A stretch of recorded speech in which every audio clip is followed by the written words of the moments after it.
Welcome to the Hot Lava Podcast. Kevin Acee, Padres beat writer for the Union-Tribune. It's Ryan Finley, sports editor of the Union-Tribune. We are talking Padres. We will talk Padres A's because I think we all probably need to get acquainted with the Oakland A's. It's another interesting series where the Padres are playing a team that, I think they're dangerous. We'll get to that. Ryan, where would you like to start? You know, it's funny. This season to me has been a roller coaster. I think night to night you go, they're great. Then the next day, they'll never win again. And then they'll play great for a while and they'll go, well, maybe this is a playoff team. And then they'll play awful for a while. And I think you saw that really a microcosm of their season was this series with the Diamondbacks that just wrapped up. Game one, missed opportunities. One of those games that you could look back at the end of the season and say, man, if a couple things go a different way, they win that game. Games 2 and 3, they look like the best team in baseball. Game four may have been, it's certainly in the running for the worst they've played all year. And Kevin, is this just a hallmark of a mediocre team? Or is there enough sort of spark? Are the goods good enough to have you thinking that they're still, playoff caliber? Man, you have opened a box. I don't know if it's Pandora's, but you've opened a box here. You said a lot of things that I'm like, yes, I'm tracking with you. And I think that you're spot on. I think it needs to be said that, and you sort of brought it full circle, that is the hallmark of a 500 team. It's like, but like the Padres, I think is a little different. I always try to remember myself and caution other people. This is the only team that we watch on a daily basis. So we don't really know what's happening with all these other teams and how did they get to their record and all that. But look, we've all watched the Padres over and over, and we know each season has its own story. And this story has been. And I think that it was Jeff Sanders who said to me, if Mike Schill doesn't like roller coaster, I think merry-go-round is the word for this, the ride that the Padres are on, because it's around and around. Now, I would say it's not the carousel like the horses, because that's boring. I would say it's the old one at the playground that is now outlawed, where you could spin kids around, and it's amazing that more kids didn't get amputated by this thing. That's what this is, because it has been good. I do think this team, to jump ahead, is good. I do. And I think that what they were doing early in the season, even though the record was, around 500, just like it is now, and what they did in those two games, and I'm not saying, double-digit hits and double-digit runs every game, but what they did in those two games in the middle where they won 10-3 and 13-1, and they pitched well and they hit like crazy. They're average. They lead the major leagues, and they found some slug. I think they've shown enough of that they are a good team. There are a lot of warning signs. There are. And so all of that babbling was to say, yes, Ryan, I think this is the hallmark of a 500 team. And guess what? If I'm not mistaken, they're in the second wild card position at 34 and 35. Right. It's not to get too esoteric here, Kevin. I don't know if they're the best bad team in baseball or the worst good team in baseball, if that makes sense. Like it absolutely makes sense, but we got to remember relative. I'm not saying you don't want to be the Dodgers. Right. But other than the asterisk season, okay, and it was, and we got to say that for the Padres too. I don't think they make the playoffs in 2020 if that's a 162 game season, unless they, were built differently and whatever. But injuries, and would have ended up derailing them there. It's an asterisk World Series for the Dodgers. How's it going for them winning 100 plus games every year?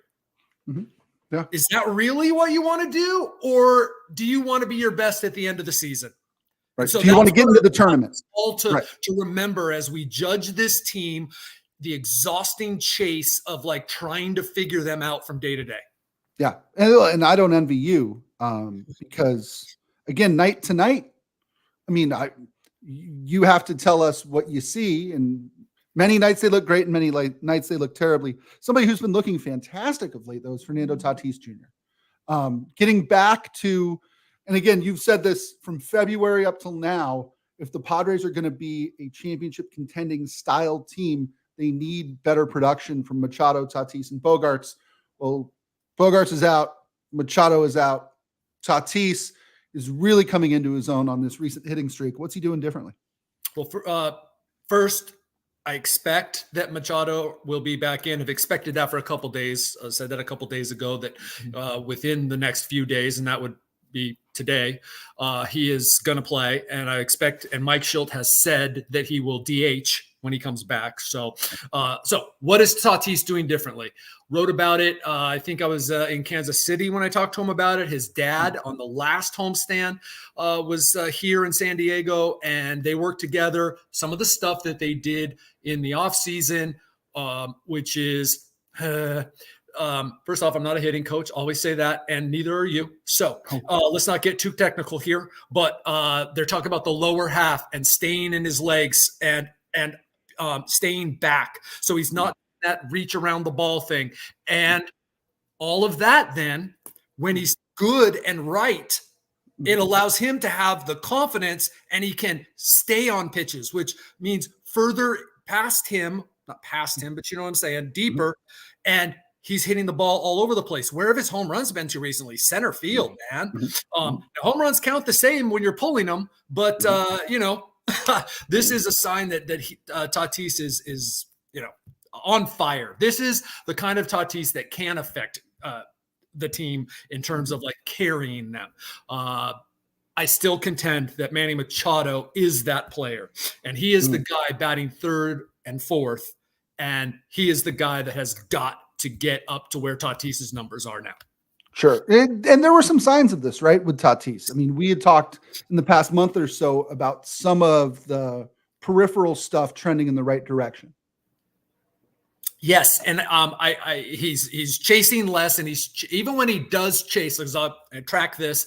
When he does chase, it's pitches that everyone chases. It's not the typical slider out or below the zone that he chases. Like he is chasing kind of the quote unquote right kind of pitches when he does chase. And these are the zones he gets into, man. And this is again, these are the guys we watch. So we go, why are they so up and down? For the most part, the greats, they're streaky. Their streaks happen to be a month and 2 months long, right? Because almost every player is streaky.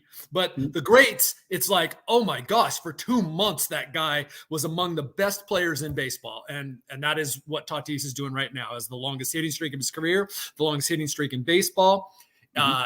His OPS and his average is like a 410 with an 1130 or something like that, is the highest he's ever had in a streak of, where 10 or more games. So what I'm saying is it's not like one of these hitting streaks where it's 1 for 4 every night, right? And lately, I think it's 3 home runs in 6 games or so. It's 3 home runs in June, whatever. So 9 games. He's on fire. Right. Last time we talked, we were praising Adam Major. It's been 2 starts. We'll figure it out. The rookie right-hander. And one of the reasons why we praised his start in Anaheim is that's not often how it goes for somebody thrown into the big leagues for the first time.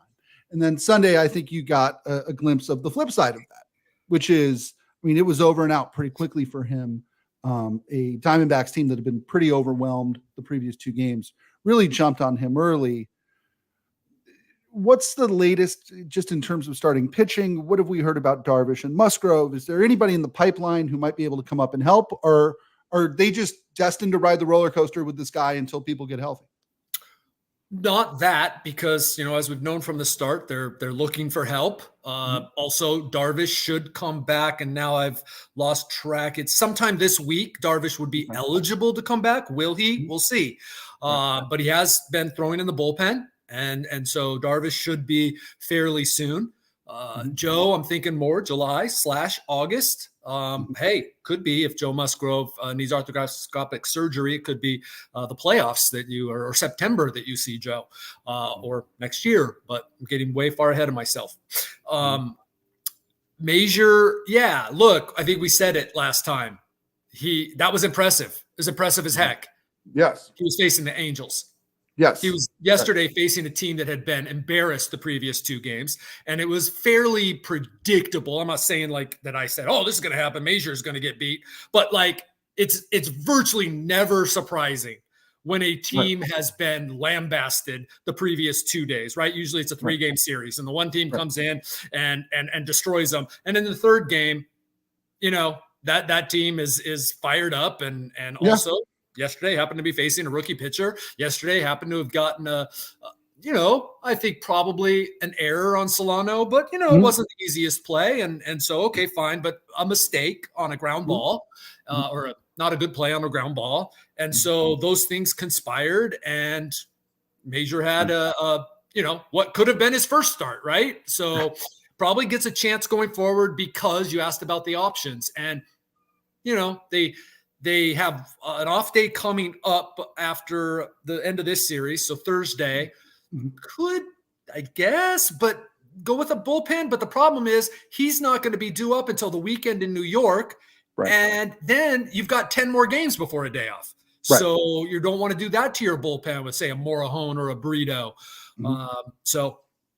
Look, and he's not a strikeout pitcher, right? I mean, he's not a strikeout pitcher. That's the other thing. It's like he's got to be in the zone and maybe facing the right kind of team. I mean, look, yeah, he's their number 3 pitching prospect.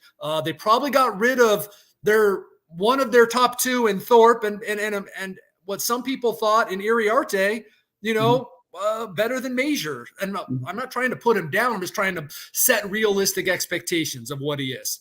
Right. Some nights your defense turns 3 double plays behind you, the way it did when he started against the Angels. Some nights you're filling third baseman and can't make a throw. Like, that's what happens when you're not a strikeout pitcher. At some point you fall victim to riding the roller coaster of your defense. Yeah.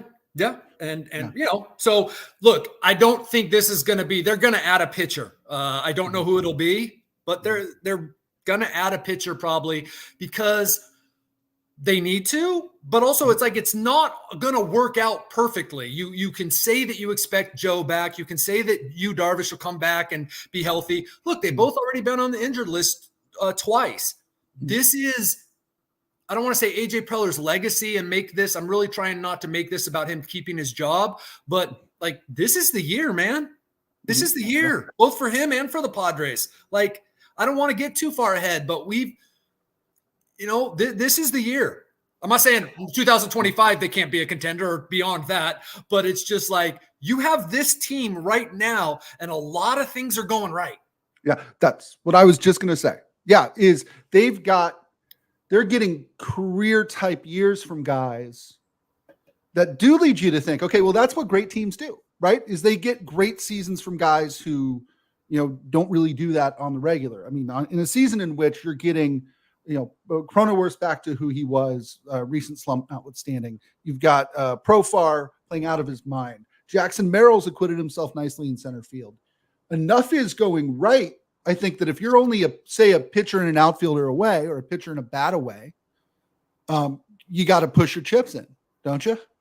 Yes, for what you can. And, Jeff Sanders would be able to speak to this, but from my understanding from him, they did thin themselves out. That doesn't mean they've done a really good job of I don't want to say this, like pushing off the prospects on people. They can get people to make them better. They don't need this huge influx, but they do need to cover some innings and they need to be quality innings.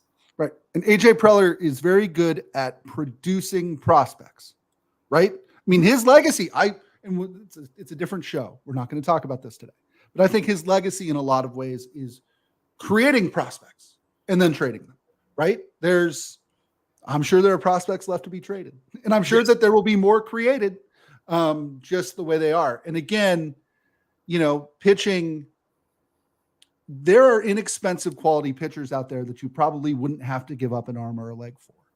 And I wonder if they do that or if they go after, the White Sox guy who they were sort of linked to on Twitter, What they have hoped, and by the way, the White Sox guy, it's a kind of a cardinal rule of mine to not debunk other people's reports. So I'm not doing that.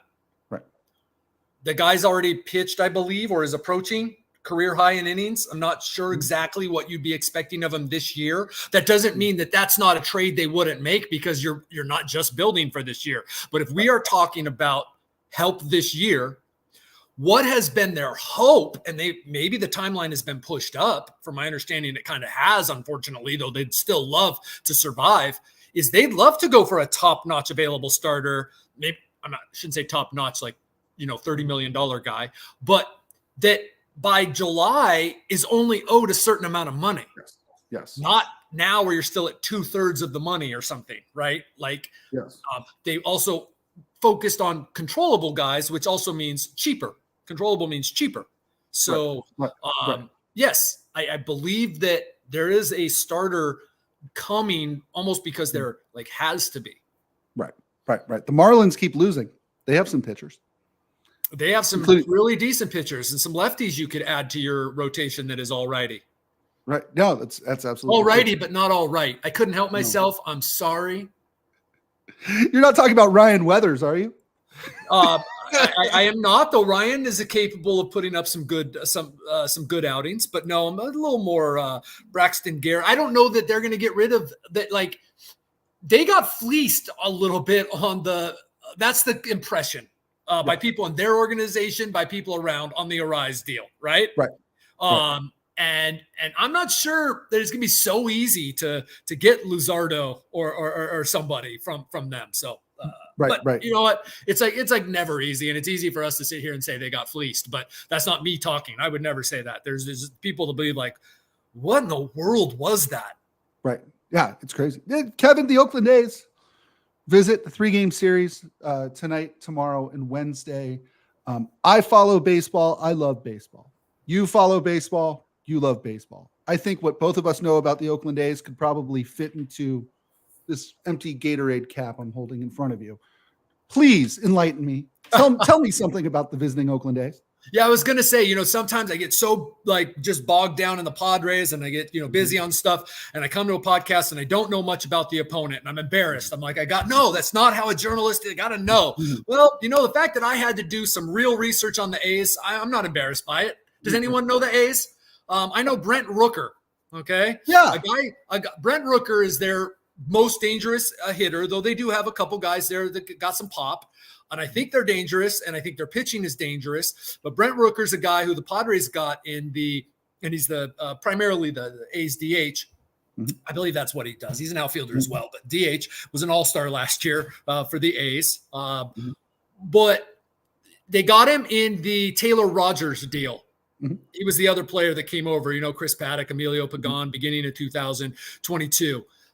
He played like 2 games for them, went 0 for 7. They traded him for a AAA catcher in 2022, thinking that they would need, it was Cam Gallagher from the Royals, that they would need a guy, he's a guy who played in the majors because, AJ's always feeling like he needs catchers. Well, they gave Brent Rooker away for nothing. He was then let go by, he did nothing for the Royals either in very limited chances. And now with the A's has something like an 850 OPS in the last 2 seasons. Like, this guy is a legit player. That's it right there. I just talked up the A's lineup. Though, like I said, they've got their catcher, their Langoliers. Yep. Shea Langoliers. Yep. So here's the deal. Tonight, Dylan Cease against Joey Estes. Pretty good young guy. I think Braves prospect. Yeah. This is only his, I think, 5th start of the season and 8th start of his career, but he's had some really good games. I think he's coming off having shut out the Mariners, got into the 7th.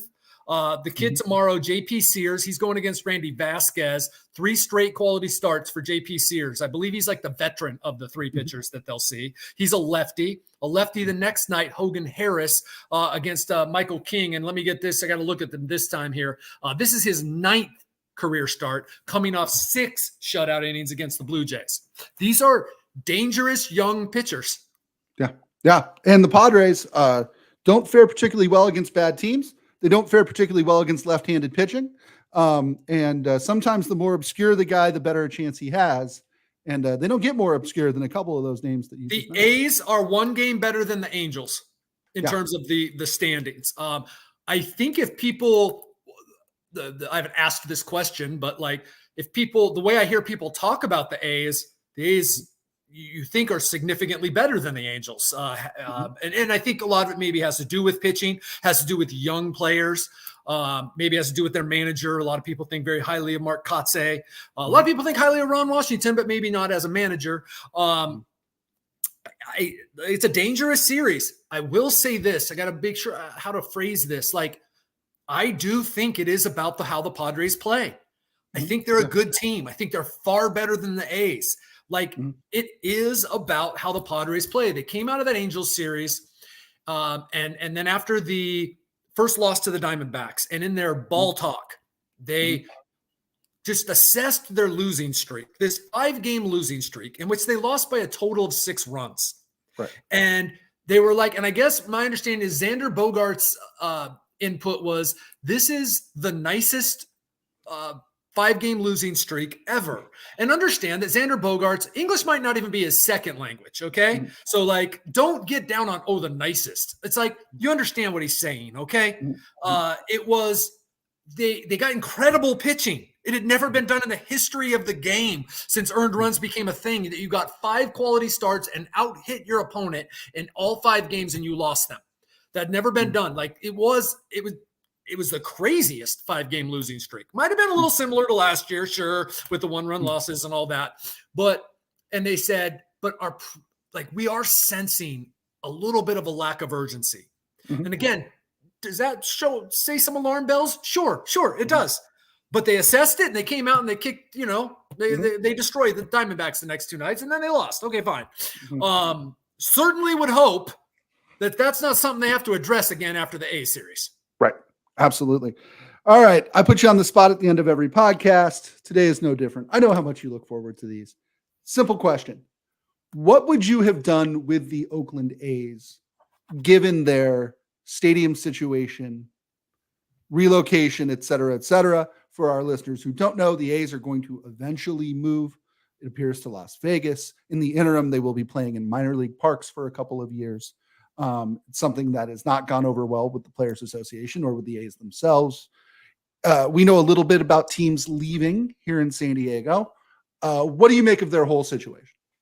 I will say that it made me very sad. There were some days I couldn't even read the coverage because basically I read the first part or heard the first part of the story, and I knew exactly what it was going to say. It was the Chargers playbook, right? Like, let a stadium go to hell, blame the fans, blame the city. And that's not to say the city didn't have some blame to take in there. And the two sides pointing fingers, or the two sides saying this and that. And it's just very political. And it just made me sad. It made me sad for the people of Oakland, and sad again for the people of San Diego. From a business standpoint, I mean, I loved the ballpark, but that was just because it was the last of a kind and I didn't have to go there every night. Right. From a business standpoint, yeah, they're never going to play a home game in Vegas. Nope. You would think. Nope. But you know what? That money will still be green. Those checks will still get cashed. The, Venmos, whatever, however you pay for stuff at the ballpark, that's still going to go into Fisher's pocket, right? The owner. Yep. It's sad. It is. But the fact is, they engineered it this way. I don't know enough to know how legitimate all those renderings and everything down in the bay and how beautiful that all looked. I don't know enough. I know it's impossible to get a stadium built in San Diego. Heck, they just turned down a stadium, crushed the vote in Kansas City. They lost by 18 points. To get a new stadium in Kansas City. And they love the Royals there. And that's Missouri, where they don't have the tax issues that we have. I never had any optimism that the A's were going to stay in Oakland. And that's a sad thing. It's super sad. It is super sad. Well, that'll do it for this episode of the Hot Lava Podcast. Padres A's Monday, Tuesday, Wednesday, Petco Park. And then, Kevin, you get to fly to New York City. Fantastic. All right. Well, for Kevin Acee, I'm Ryan Finley.